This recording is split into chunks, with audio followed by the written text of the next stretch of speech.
I sound like I'm going through puberty.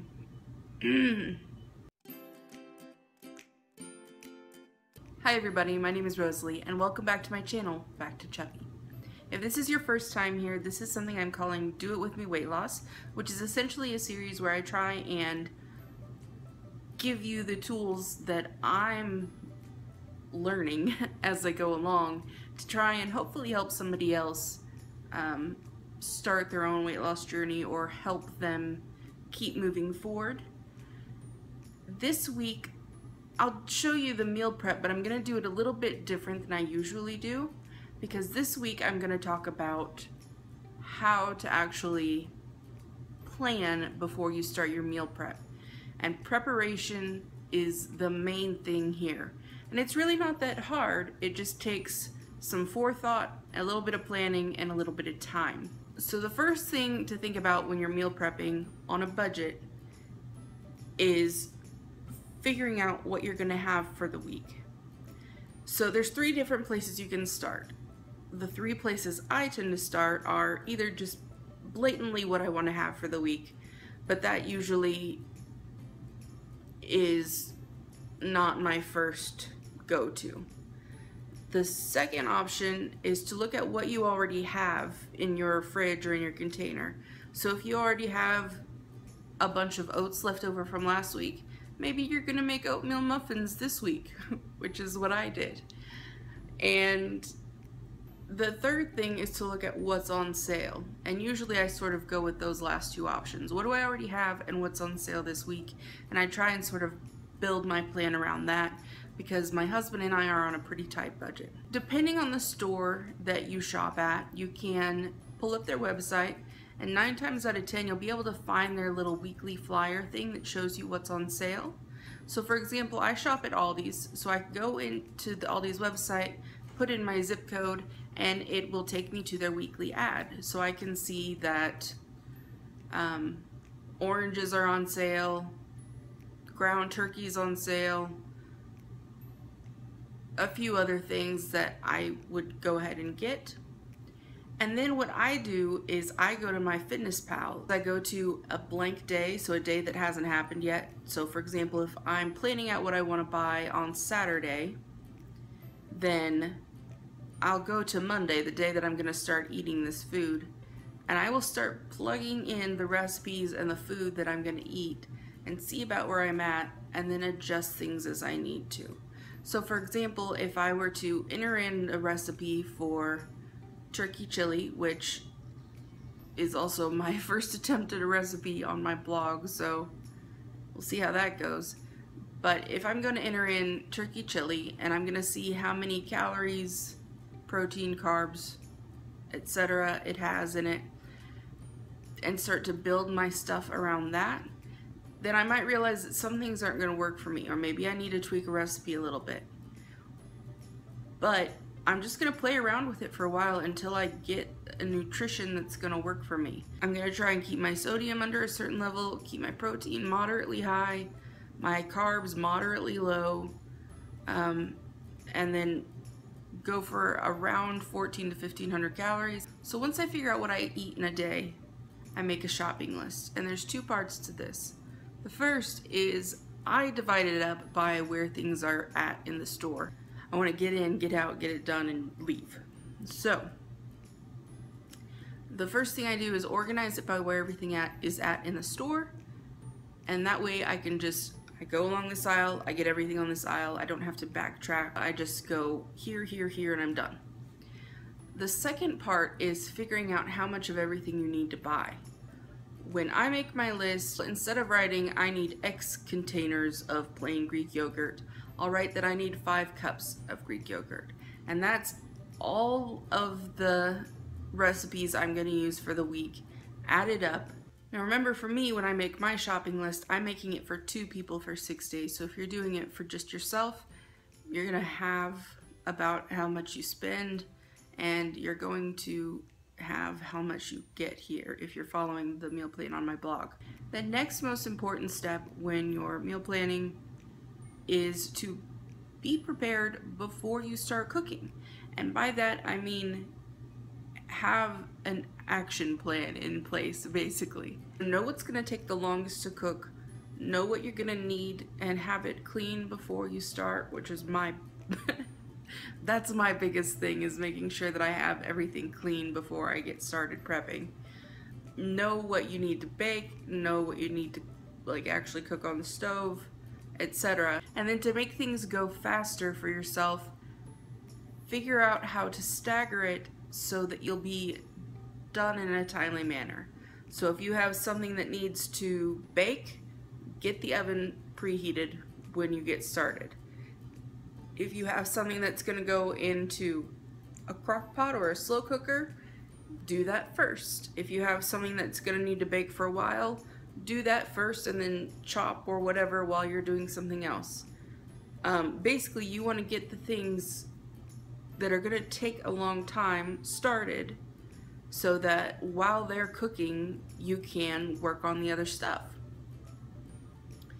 So I'm going to show you how that would look this week with my meal prep. And it's not always going to be clear cut, but if, for example, the way I tend to show how I meal prep in my videos, that takes a long time. If you just work on breakfast, just work on dinner, etc., it's gonna take you a while, rather than like chop all your vegetables at once and then later you can just push them out. Things like that are gonna save you some time. So today, rather than showing you meal by meal by meal, I'm gonna show you how I stagger it a little bit, and then that should hopefully clear up what I'm trying to say, not very articulately. Anyway, let's go ahead and look at the meal prep and look at how you can sort of stagger things out to make it go faster for yourself. Okay, the whole point is to have multiple things going at once so you're done quickly. While your eggs are boiling, we're going to make the sauce for chicken marsala with some wine, some broth, and some balsamic vinegar. And then just stir that up and move it to the side for now while we move on to the next part. You're going to put your chicken in the bottom of your crock pot, add your cut up mushrooms, some garlic, and then cover it with your wine mixture. And then put a lid on it and cook it on low for 5 hours in the crock pot while we move on to the rest. Next, we're going to be making some muffins. So I'm going to put some Greek yogurt, a couple of eggs, a couple tablespoons of honey, some baking soda, and some baking powder, a little bit of vanilla flavoring, a couple bananas, and some oats into my blender. Then pop the lid on and blend it until it's smooth. I also added some dark chocolate chips to this. You can add whatever else you want. My blender would only hold like one batch at a time, so I'm going to have to do 2 batches and then bake this for 15 minutes at 400 degrees. While that's baking, I'm going to go ahead and get all of my cans open for the chili I'm making and rinse them and set them aside. And I'm also going to go ahead and cut up my tomatoes. So you need a cup, which is about 3 Roma tomatoes, and cut up an onion. By the time you're done with that, your muffins should be ready, so make sure that they didn't stick, and these all seem to be fine. And then go ahead and pop them out of the tin, make sure they didn't come apart, and then set them aside to cool until the chocolate chips or whatever are firm again. Then I'm going to put my onion and some ground turkey into my big cast iron pan, which I love, and then brown it up real quick. If you get low enough or lean enough turkey, then there shouldn't be any real extra liquid, just enough to brown the onions. Then I'm going to add in a can of tomato sauce and a can of tomato paste. If you'd like it a little bit soupier, you can change out the tomato paste for another can of tomato sauce. Then add the chili seasoning, the kidney beans, black beans, stirring after each one, some corn, some black olives, and my diced tomatoes last.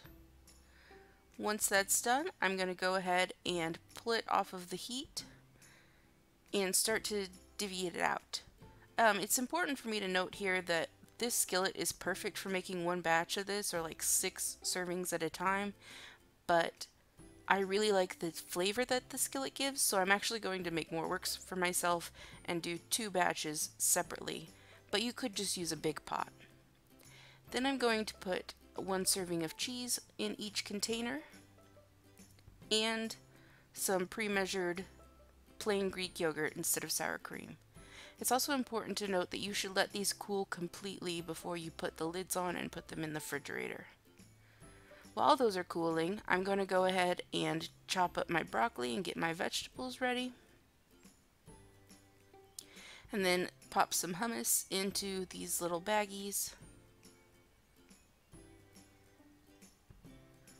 And I'm going to go ahead and wash and separate my grapes.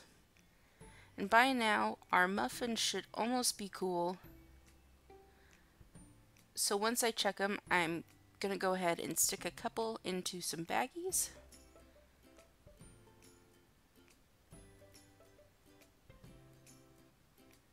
And then set them aside with some grapes for breakfast.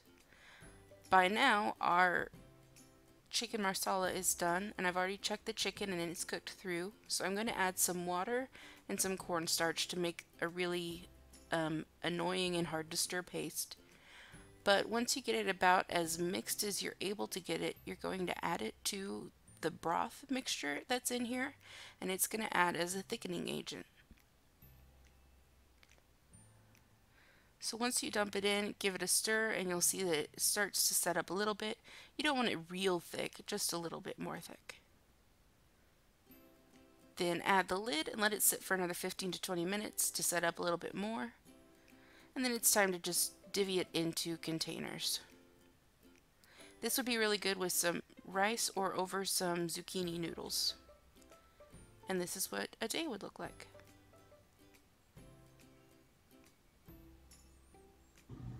Okay, so I hope that cleared things up a little bit. Again, it's not hard to meal prep. It just takes some planning, some patience, and some time. But throughout the week, that's going to save you more time, and it's the main thing it does for me is saves me from making not so great choices and from spending a lot more money. Because if you budget it like this, you budget your calories, you budget your macros, and you budget your money, in the end, it's going to be better for both your health and your financial health, I think. Also, I just wanted to let you guys know real quick that I did start an Instagram account for this channel, Back to Chubby, which I will link down below. So far, not much to see, but I promise I will upload something sometimes.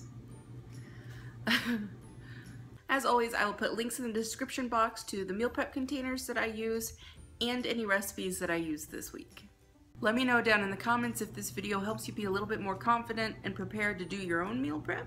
Give this video a thumbs up if you found it helpful, and then go ahead and subscribe if you would like to see more weight loss help tip videos presented just as eloquently as that was.